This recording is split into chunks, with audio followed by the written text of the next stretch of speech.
This channel's content is strictly for educational and informational purpose and does not endorse or promote any form of violence, harm, illegal activities, self-injuries and communal disharmony. ভোটের আবহে খেজুরিতে বোমাবাজি, হলুদবাড়ি পঞ্চায়েত প্রধানের বাড়িতে বোমাবাজি, motor bike জ্বালিয়ে দেওয়ার অভিযোগ উঠছে। পরপর দুটি বোমা ফাটানোর অভিযোগ। 4টি তাজা বোমা ঘটনাস্থল থেকে পুলিশ উদ্ধার করেছে। ভোটের আবহে খেজুরিতে বোমাবাজি, হলুদবাড়ি পঞ্চায়েত প্রধানের বাড়িতে বোমাবাজির অভিযোগ। মোটর বাইকও জ্বালিয়ে দেওয়া হয়েছে বলে অভিযোগ উঠছে। পরপর দুটি বোমা ফাটানো হয়েছে বলে অভিযোগ এবং ঘটনাস্থল থেকে পুলিশ 4টি তাজা বোমা উদ্ধার করেছে।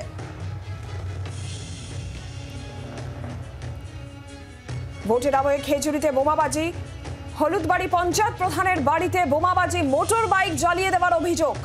পরপর দুটি বোমা ফাটানোর অভিযোগ। ঘটনাস্থল থেকে 4টি তাজা বোমা উদ্ধার পুলিশের। কিরণ মান্না আমাদের প্রতিনিধি রয়েছেন আমাদের সঙ্গে টেলিফোন লাইনে। কিরণ, পঞ্চায়েত প্রধানের বাড়িতে বোমাবাজি, ঠিক কারা এই বোমাবাজির পেছনে যুক্ত? পঞ্চায়েত প্রধান তিনি কি এই ব্যাপারে কিছু জানিয়েছেন এবং কি ঠিক ঘটেছে ঘটনাটা? দেখো, গভীর রাতে পরপর দুটো বোম ফাটানো হয়, বোমা মারা হয়, বোমা ছোড়া হয় বাড়ির ছাদে একটা এবং বাড়ির সামনে। সেই আতঙ্কে বাড়ির লোক উঠে পড়েন, কিন্তু দরজা খোলেননি কেউ। সেখানে দরজায় আঘাত করা হয়, যেটা অভিযোগে বলা হচ্ছে, এবং আরো পরপর 4টি বোমা ছোড়া হয়, সেগুলো কিন্তু বিস্ফোরণ হয়নি বা ফাটেনি। মোট পুলিশ সেখানে আতঙ্ক তৈরি হয়। একটি বাইক, তাদের পরিবারের বাইক টেনে এনে বাইকে আগুন ধরিয়ে দেওয়া হয়। প্রতিবেশীরা জেগে উঠলে তারপর চম্পট দেয় দুষ্কৃতীরা। এখনো পর্যন্ত অভিযোগের আগুন কারোর থেকে কোনো রাজনৈতিকভাবে তোলা হয়নি।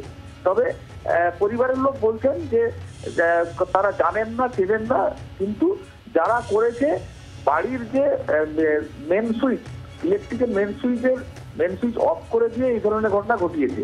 কোথায় মেন সুইচ আছে, কিভাবে আছে, কোনো পরিচিত লোক ছাড়া এই ধরনের বা চেনা জানা লোক ছাড়া এই ধরনের ঘটনা ঘটতে পারে না।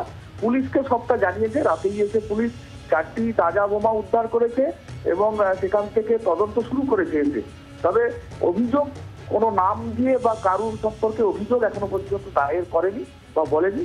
দুষ্কৃতীদের তাণ্ডব বলে এই ধরনের ঘটনা বলছে যাদের বাড়িতে আক্রমণ চালানো হয়েছে। প্রধানের বাড়িতে, প্রধানের পরিবারের লোকজন। প্রধান বাড়িতে ছিলেন না, তিনি দলীয় প্রচার সূত্রে অন্যত্র ছিলেন এবং সেটা অন্য জায়গায় তিনি প্রচারের সূত্রে ছিলেন এবং পরের দিন সকালে প্রচার করবেন, তাই বাড়িতে ছিলেন না। কিন্তু পরে এসে প্রধান এসে সেখানে পরিস্থিতি সবটা খতিয়ে দেখেছে। অভিযোগ কাদের দিকে যায় এখন সেটাই দেখার বিষয়। ধন্যবাদ কিরণ। কিরণ মান্না আমাদের প্রতিনিধি ছিলেন আমাদের সঙ্গে টেলিফোন লাইনে। যে খবরের দিকে আমরা নজর রেখেছি, ভোটের আবহে খেজুরিতে বোমাবাজি, হলুদবাড়ি পঞ্চায়েত প্রধানের বাড়িতে বোমাবাজি, মোটর বাইক জ্বালিয়ে দেওয়ার অভিযোগ, পরপর দুটি বোমা ফাটানোর অভিযোগ। এছাড়াও একাধিক বোমা ওখানে ছুঁড়ে মারা হয়, যেগুলি ফাটেনি এমনটাই জানা যাচ্ছে। ঘটনাস্থল থেকে 4টি তাজা বোমা উদ্ধার করেছে পুলিশ। যদিও এই মুহূর্তে রাজনৈতিকভাবে কারোর দিকে আঙুল তোলা হয়নি। পঞ্চায়েত প্রধান বাড়িতে সেই সময় ছিলেন না বলে জানা যাচ্ছে।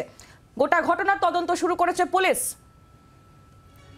ভোটের আবহে খেজুরিতে বোমাবাজি, হলুদবাড়ি পঞ্চায়েত প্রধানের বাড়িতে বোমাবাজি। যদিও ঘটনার সময় পঞ্চায়েত প্রধান বাড়িতে ছিলেন না বলেই জানা যাচ্ছে। মোটর বাইক জ্বালিয়ে দেওয়ার অভিযোগও উঠছে। পরপর দুটি বোমা ফাটানোর অভিযোগ। ঘটনাস্থল থেকে 4টি তাজা বোমা পুলিশ উদ্ধার করেছে। এখনো পর্যন্ত কারোর নাম নিয়ে বা নির্দিষ্ট কারোর বিরুদ্ধে অভিযোগ নেই, রাজনৈতিক অভিযোগও নেই। তবে যেটা অনুমান করা হচ্ছে যে সম্ভবত পরিচিত কেউ এই ঘটনা ঘটিয়ে থাকতে পারে। আর পঞ্চায়েত প্রধানের ছেলে, তার বক্তব্য কি অভিযোগ শুনুন। ছাদে একটা হচ্ছে বোমের ফায়ারিং হয়, বোম চার্জ হয়, শব্দ পাওয়া। তারপরে যখন দেখলাম যে আমার বোঝা যাচ্ছে যে গাড়িটা কেউ টেনে ওখানে আগুন লাগাচ্ছে গাড়িতে, কিন্তু আমরা তো সাহস করতে বেরোতে পারিনি। কারণ যারা বোম চার্জ করতে পারছে, যারা গাড়িতে আগুন লাগাতে পারছে, তারা ফায়ারিংও করতে পারে।